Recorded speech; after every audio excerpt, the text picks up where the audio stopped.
இந்த களத்தில் நின்றான் என் அன்பானவர்களே. 23 வயதில் தூக்கை தழுவினான்.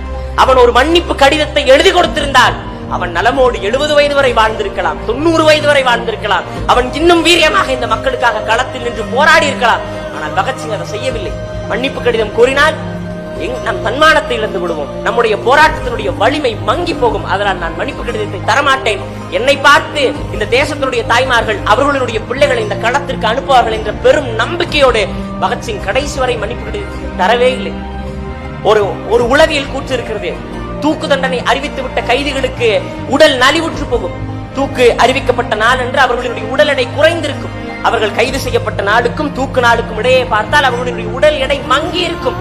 ஆனால் பகத்சிங்குடைய உடல் எடை கைது செய்யப்பட்ட நாளுக்கும் தூக்கிலிடப்பட்ட நாளுக்கும் அதிகமாக இருந்தது. பகத்சிங்கிடம் கேட்டார்கள், எப்படி பகத்சிங் உன்னுடைய உடல் எடை அதிகரித்திருக்கிறது என்று கேட்டபோது, நான் என் மக்களுக்காக உழைக்க வந்திருக்கிறேன் என்று சொல்லி சிரிப்போடு போய்விட்டான். அப்படித்தான் நாங்களும் கத்தி கத்தி என் மக்களுக்காக உழைக்க வந்திருக்கிறோம்.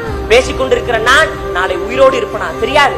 இங்கே உள்ள உழைப்போடும் தத்துவ தெளிவோடும் இருக்கக்கூடிய இத்தனை நாம் தமிழ் உறவுகளும் இன்றைக்கு நலமோடு இருப்போம். நாளை நாங்கள் இறந்து போகலாம். இப்படியே கத்தி கத்தி நாங்கள் ஒருவேளை வெல்ல முடியவில்லை என்றாலும் பரவாயில்லை, இந்த களத்தில் உயிர்ப்போடும் துடிப்போடு இருந்து நாங்கள் என்றேனும் ஒரு நாள் இறந்து போகலாம்.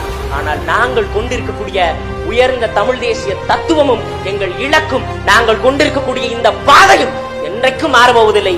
நான் இறந்தான், என்னுடைய அடுத்த தலைமுறை இதை கடத்தி செல்லும். இதுதான் உண்மையான மாற்று.